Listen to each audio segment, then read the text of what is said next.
इलाहाबाद की वो सुस्त अलसाई हुई दोपहरी और गंगा की ओर से आती हुई वो ठंडी हवा जैसे किसी अनकही प्रेम कहानी का पहला पृष्ठ पलट रही हो।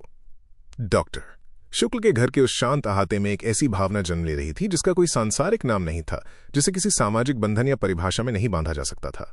चंदर, जो डॉक्टर शुक्ल का सबसे प्रिय और होनहार छात्र था, उस घर के लिए कोई बाहरी व्यक्ति नहीं था। वो उस परिवार का, उस घर की हर ईंट का एक अभिन्न हिस्सा बन चुका था। और उसी घर के आंगन में चहकती हुई एक गौरैया थी, सुधा, जिसकी आंखों में बचपन की निश्चल शरारत थी और हृदय में एक ऐसा अथाह समर्पण जो केवल देवताओं के लिए सुरक्षित होता है। चंदर और सुधा का रिश्ता कच्चे धागों से नहीं, बल्कि आत्मा की उस अदृश्य बुनावट से जुड़ा था जिसे केवल महसूस किया जा सकता है। सुधा के लिए चंदर केवल एक गुरु या मित्र नहीं था, वो उसका सर्वस्व था, उसका देवता था। चंदर की एक छोटी सी बात, उसकी एक हल्की सी मुस्कान या उसकी एक पल की नाराजगी सुधा के पूरे अस्तित्व को झकझोरने के लिए काफी थी। सुधा अपनी हर सांस, अपनी हर धड़कन चंदर के चरणों में अर्पित कर चुकी थी, बिना ये सोचे कि इस अनाम प्रेम का भविष्य क्या होगा। वहीं चंदर के लिए सुधा उस पवित्र मंदिर की साक्षात मूर्ति के समान थी, जिसे दूर से पूजा तो जा सकता है, पर जिसे सांसारिक रूप से छूने की लालसा करना भी एक भयंकर पाप है। चंदर का आदर्शवाद, उसकी अडिग नैतिकता और डॉक्टर शुक्ल के प्रति उसकी गहरी कृतज्ञता ने उसके मन में एक ऐसी लक्ष्मण रेखा खींच दी थी जिसे पार करने का विचार भी उसे अपराध बोध से भर देता था। डॉक्टर शुक्ल, जो चंदर पर अपनी जान छिड़कते थे, इस बात से पूरी तरह बेखबर थे कि उनके घर की छत के नीचे दो आत्माएं एक दूसरे में इस कदर विलीन हो चुकी हैं। जैसे जैसे सुधा ने बचपन की दहलीज पार कर यौवन में कदम रखा, उसकी चंचलता में एक अजीब सा ठहराव आने लगा। उसकी आंखों में अब चंदर के लिए केवल एक सखी का अधिकार नहीं, बल्कि एक प्रेमिका का पूर्ण समर्पण झांकने लगा था। वे दोनों साथ बैठते, साहित्य की बातें करते, हंसते रूठते, लेकिन उन दोनों के बीच एक मौन संवाद हमेशा चलता रहता था। एक ऐसा संवाद जो होठों से नहीं, केवल आंखों की गहराइयों से होता था। चंदर जानता था कि सुधा उससे प्रेम करती है, एक ऐसा प्रेम जो शरीर की सीमाओं से बहुत परे है, जो केवल स्वयं को मिटाना जानता है, कुछ मांगना नहीं। लेकिन चंदर अपने ही बुने हुए आदर्शों के जाल में इस कदर उलझा हुआ था कि वो इस प्रेम को एक पुरुष की भांति स्वीकार कर ही नहीं पाया। उसने सुधा को एक साधारण नारी के रूप में देखने से ही इनकार कर दिया। उसके लिए सुधा एक ऐसी पवित्र ज्योति थी जिसे सांसारिक वासनाओं और दुनियावी रिश्तों की हवा से बचाकर रखना उसका सबसे बड़ा धर्म था। वो उम्र भर उसका देवता बने रहना चाहता था। एक इंसान बनकर उसकी मांग में सिंदूर भरने का दुस्साहस वो कभी जुटा ही नहीं पाया। सुधा के मन का वो भोलापन और चंदर के मन का वो कठोर आदर्शवाद, दोनों ही एक ऐसे चौराहे पर खड़े थे जहां से जो भी रास्ता निकलता वो केवल आंसुओं की ओर ही जाता था। उनका प्रेम कोई साधारण प्रेम नहीं था, वो एक पूजा थी, एक आराधना थी। लेकिन क्या ये समाज इस आराधना को समझ पाता? ये वो अदृश्य आग थी जो इलाहाबाद की उन शांत शामों में धीरे धीरे धधक रही थी और जिसमें जलकर दोनों को या तो कुंदन बनना था या फिर राख। ये उनके गुनाहों के देवता बनने की वो पहली सीढ़ी थी, जहां प्रेम ही सबसे बड़ा धर्म था और उस प्रेम को अपने ही हाथों से मार डालना सबसे बड़ा पाप। समय की नदी अपनी चिरपरिचित गति से बहती रही, लेकिन इलाहाबाद की उन शांत गलियों और डॉक्टर शुक्ल के घर में एक अदृश्य और भयानक तूफान धीरे धीरे आकार लेने लगा था। सुधा अब बड़ी हो गई थी और डॉक्टर शुक्ल के मन में एक पिता की स्वाभाविक व्याकुलता अपनी जड़ें जमाने लगी थी। सुधा के विवाह की चिंता और नियति का सबसे बड़ा व्यंग देखिए, उन्होंने इस चिंता का समाधान भी चंदर में ही ढूंढा। डॉक्टर शुक्ल ने चंदर के कंधों पर ही ये भार डाल दिया कि वो सुधा के लिए एक सुयोग्य वर खोजे और उसे विवाह के लिए राजी करे।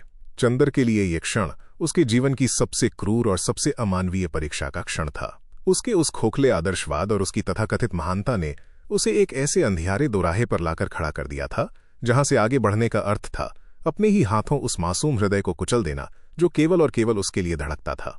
चंदर चाहता तो एक बार, केवल एक बार, अपने भीतर के उस देवता के मुखौटे को उतारकर एक साधारण मनुष्य की तरह डॉक्टर शुक्ल से अपने मन की बात कह सकता था।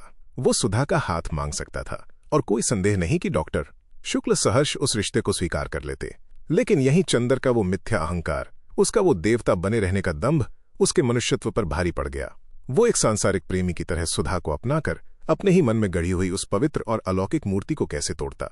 उसने अपनी नैतिकता के झूठे दंभ में सुधा की भावनाओं को, उसके निश्चल और मूक प्रेम को अपने कठोर सिद्धांतों की बलिभेदी पर चढ़ाने का एक निष्ठुर निर्णय ले लिया। उसने सुधा के लिए डॉक्टर कैलाश को चुना, एक ऐसा व्यक्ति जो सामाजिक दृष्टि से हर तरह से योग्य था, पर जिसकी दुनिया और जिसके विचार सुधा की दुनिया से मीलों दूर थे। सुधा, जिसने अपने अस्तित्व की आखिरी बूंद तक केवल चंदर की ही आराधना की थी, ये प्रस्ताव सुनकर जैसे पत्थर की हो गई। विवाह की बात उसके लिए किसी वज्रपात से कम न थी। उसने चंदर से मूक गुहार लगाई। उसकी आंखों के वे आंसू जो कभी शिकायत का रूप नहीं ले पाए, अब चीख चीख कर चंदर से दया की भीख मांग रहे थे। उसने अपने देवता के चरणों में अपना पूरा जीवन उंडेल कर रख दिया, ये जताने का अथक प्रयास किया कि उसके बिना वो केवल एक निर्जीव काया बनकर रह जाएगी। लेकिन चंदर ने अपने कानों में आदर्शवाद और कर्तव्य का खौलता हुआ सीसा डाल लिया था। उसने अपनी इस भयानक क्रूरता को कर्तव्य और धर्म का सुंदर आवरण पहना दिया। उसने सुधा को कठोरता से आदेश दिया कि यदि वो वास्तव में उसका सम्मान करती है तो उसे डॉक्टर कैलाश से विवाह करना ही होगा। चंदर का वो आदेश सुधा के लिए मृत्युदंड का फरमान था। चंदर ने सुधा से यह भी कह दिया कि ये उसके प्रति सुधा के प्रेम और समर्पण की सबसे बड़ी और सच्ची परीक्षा है। कितना क्रूर, कितना अमानवीय था वो देवता। सुधा, जो चंदर के हर शब्द को वेद वाक्य मानती थी, भला कैसे इनकार कर पाती।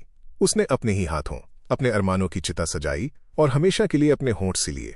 उसने उस देवता की आज्ञा शिरोधार्य कर ली जिसे वह पूजती थी, ये जानते हुए भी कि ये आज्ञा उसे घुट घुट कर मार डालेगी। विवाह के मंडप में लाल जोड़े में बैठी सुधा का शरीर तो अग्नि के फेरे ले रहा था, पर उसकी आत्मा उसी पल मर चुकी थी। चंदर ने सुधा को डोली में बिठाकर विदा कर दिया, लेकिन उस विदाई में उसने केवल सुधा को नहीं बल्कि अपने अंदर के उस इंसान की भी अर्थी निकाल दी जो प्रेम कर सकता था। ये चंदर का पहला और सबसे बड़ा गुनाह था, एक ऐसा गुनाह जो उसने देवता बनकर किया था।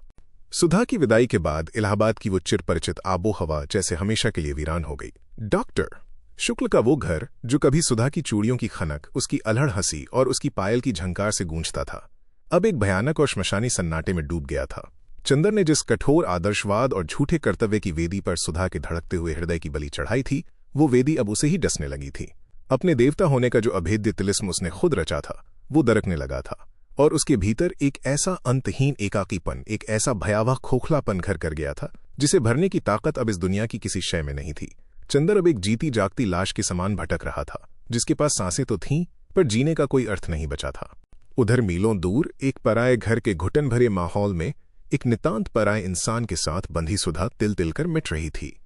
डॉक्टर कैलाश के लिए सुधा महज एक पत्नी थी, देह की आवश्यकता, गृहस्थी संभालने वाली एक स्त्री और सामाजिक प्रतिष्ठा का एक अनिवार्य हिस्सा। लेकिन कैलाश को कभी वो असली सुधा मिल ही नहीं पाई, क्योंकि सुधा की चेतना, उसकी आत्मा तो उसी दिन इलाहाबाद की उस मिट्टी में दफन हो गई थी जिस दिन चंदर ने उसे डोली में बिठाया था। वो एक बुझी हुई राख थी। बिना प्रेम के शारीरिक संबंधों की वो यांत्रिकता सुधा के लिए किसी असहनीय पीड़ा से कम नहीं थी, क्योंकि उसकी देह और आत्मा के रोम रोम पर तो केवल उस निष्ठुर देवता का ही एकाधिकार था। सुधा के वे पत्र जो वो बीच बीच में चंदर को लिखती थी, केवल स्याही और कागज के टुकड़े नहीं थे, वे उसके रक्त से सने हुए आत्मा के मूक क्रंदन थे। हर शब्द में एक खामोश चीख, एक अनकही पीड़ा छुपी होती थी, जो चंदर के वजूद को चीरती हुई निकल जाती थी। वो उन पन्नों पर अपने आंसुओं से लिखती थी कि कैसे वो एक ऐसी दुनिया में अजनबी बनकर रह गई है जहां हर दिन एक नया दंश है, हर रात एक नया अजाब है। सुधा अब शरीर से भी क्षीण होने लगी थी। उसके भीतर पल रही वो भयंकर मानसिक घुटन अब क्षयरोग जैसी जानलेवा व्याधि का रूप ले रही थी। वो धीरे धीरे मृत्यु की ओर खिसक रही थी, पर उसे किसी दवा की नहीं, बल्कि अपने देवता के एक सांत्वना भरे स्पर्श, केवल एक आत्मीय शब्द की आवश्यकता थी। चंदर की स्थिति शायद उससे भी अधिक दयनीय थी। वो अपने ही रचे हुए इस नर्क की आग में दिन रात झुलस रहा था। उसे अब एक एक पल ये एहसास हो रहा था कि उसने कितना बड़ा, कितना अक्षम्य अपराध किया है। उसने देवता बनने के अहंकार में एक जीती जागती निश्चल देह की निर्मम हत्या कर दी थी। अपने इस भयानक अवसाद और भीतर कुलबुलाते अपराध बोध से भागने के लिए चंदर ने पम्मी जैसी भटकी हुई और आधुनिक महिला के करीब जाने का निरर्थक प्रयास किया। वो देह की उत्तेजनाओं की अंधी खाई और शराब के कड़वे घूंटों में उस दर्द को डुबोना चाहता था जो उसे दिन रात एक परछाई की तरह सालता रहता था। लेकिन पम्मी की वो बेबाक उन्मुक्तता और मांसल आकर्षण भी चंदर के भीतर उस शून्य को भर नहीं पाए। सुधा की वो पवित्र, उदास और निश्चल छवि हर पल उसकी आंखों के सामने मंडराती रहती थी, उसे उसके पाखंड के लिए धिक्कारती रहती थी। चंदर का वो तथाकथित महान आदर्शवाद अब चिथड़े चिथड़े होकर इलाहाबाद की सड़कों पर उड़ रहा था। वो न तो एक सच्चा देवता बन सका था और न ही एक सामान्य मनुष्य। वो एक ऐसा पापी था जिसे अपने गुनाहों की कोई माफी नहीं मिल सकती थी। सुधा चुपचाप मौत की सेज सजा रही थी और चंदर अपनी ही मृत आत्मा की कब्र खोद रहा था। ये विरह केवल दूरियों का नहीं था, ये दो भटकती आत्माओं का वो अंतहीन क्रूस था जिसे उन्हें अब आजीवन अपने कंधों पर ढोना था, अपने अपने गुनाहों के बोझ के साथ। समय का चक्र अपनी निर्मम गति से घूम रहा था और सुधा के जीवन का दिया अब भग भग कर बुझने की कगार पर पहुंच चुका था। क्षय रोग, टीबी ने उसके कोमल शरीर को नहीं बल्कि उस खोखले पिंजर को अपना ग्रास बना लिया था, जिसमें से आत्मा तो चंदर ने उसी दिन निकाल ली थी जिस दिन उसे डोली में बिठाया था। वो अब केवल हड्डियों का एक ढांचा मात्र रह गई थी, जिसकी पीली पड़ चुकी त्वचा और धंसी हुई आंखों में अगर कुछ जीवित था तो वो था चंदर के लिए एक अंतहीन जन्म जन्मांतर का प्रेम। मौत अब उसके सिरहाने खड़ी थी, लेकिन सुधा को मौत से कोई भय नहीं था। भय तो उसे इस बात का था कि उसके जाने के बाद उसके देवता का क्या होगा। उस देवता का जो अपनी ही बनाई हुई पत्थर की मूर्ति के बोझ तले अब खुद भी चकनाचूर हो रहा था। जब चंदर को सुधा की इस मरणासन्न अवस्था का भान हुआ तो उसके भीतर का वो झूठा अहंकार और थोथा आदर्शवाद कांच के महल की तरह भरभरा कर ढह गया। वो एक विक्षिप्त और अपराधी की भांति अपनी उस आराध्या को देखने भागा जिसकी हत्या का पाप उसके माथे पर कलंक बनकर लिपा हुआ था। जब चंदर ने मृत्युशैया पर पड़ी अपनी सुधा को देखा तो उसके प्राण जैसे कंठ में आकर अटक गए। वो सुधा जो कभी डॉक्टर शुक्ल के आंगन की चहकती गौरैया थी, आज एक सूखी हुई पत्ती की तरह बिस्तर पर पड़ी अपनी आखिरी सांसें गिन रही थी। चंदर के पास अब शब्द नहीं थे, केवल एक ऐसा रुदन था जो आंसुओं के रूप में भी बाहर नहीं आ पा रहा था। वो उसके बिस्तर के पास घुटनों के बल बैठ गया, मानो अपने उन सारे गुनाहों की क्षमा मांग रहा हो जिनकी कोई माफी इस ब्रह्मांड में नहीं थी। लेकिन सुधा तो मृत्यु के उस द्वार पर खड़ी होकर भी केवल अपने चंदर के बारे में ही सोच रही थी। उसने अपने कांपते ठंडे पड़ते हाथों से चंदर का हाथ पकड़ा। उसकी आंखों में कोई शिकायत नहीं थी, कोई उल्हाना नहीं था, बल्कि एक अजीब सी क्षमा और करुणा थी।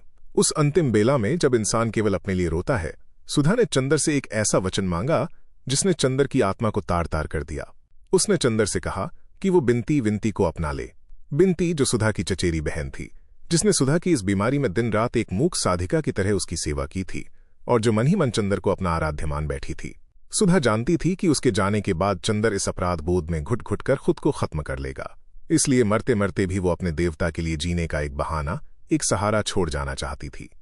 कितना विराट था उस साधारण सी लड़की का प्रेम और कितना बौना साबित हुआ था चंदर का वो तथाकथित महान आदर्श। चंदर अब एक पत्थर की मूर्ति की तरह जड़ हो चुका था। वो देवता जिसने अपने अहंकार में अपनी ही पुजारिन की बलि ले ली थी, आज उसी पुजारिन के सामने एक भिखारी की तरह खड़ा था। सुधा की उखड़ती सांसें चंदर के लिए किसी फांसी के फंदे से कम नहीं थीं। चंदर को पूर्णतः एहसास हो गया था कि उसने जीवन की सबसे बड़ी बाजी हार दी है। उसने समाज और झूठे आदर्शों के नाम पर एक ऐसे शुद्ध प्रेम का गला घोंट दिया था जो शायद उसे सच में ईश्वर के समकक्ष खड़ा कर सकता था। मृत्यु धीरे धीरे सुधा के शरीर पर अपना आधिपत्य जमा रही थी और चंदर के हिस्से में छोड़ रही थी एक अंतहीन प्रायश्चित, एक ऐसा नर्क जिसमें उसे जीते जी हर पल जलना था। सुधा की आंखें सदा के लिए मूंद गईं। इलाहाबाद के उस शांत और नीले आकाश में मानो एक गहरी, सर्द और भयानक उदासी छा गई। सुधा के प्राण पखेरु उड़ चुके थे और पीछे छोड़ गए थे एक ऐसा सन्नाटा जो चंदर के कानों में प्रलय की भयंकर गर्जना की तरह गूंज रहा था। वो देह जो कभी प्रेम, समर्पण और निश्चल हंसी का जीवंत प्रतीक थी, अब एक निस्पंद, पीली और ठंडी काया में बदल चुकी थी। चंदर उस निर्जीव शरीर के पास एक पत्थर की मूरत सा सुन्न खड़ा था।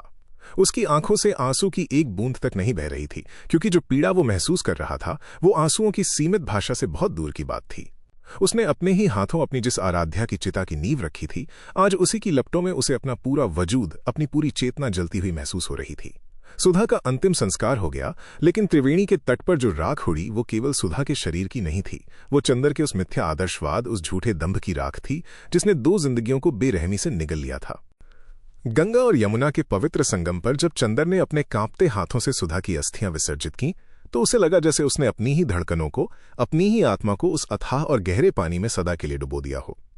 जल की उन बहती लहरों में उसे सुधा की वही अल्हड़, मासूम और प्यार भरी छवि डूबती हुई नजर आ रही थी, जो अब केवल एक कसकती हुई स्मृति बनकर रह गई थी।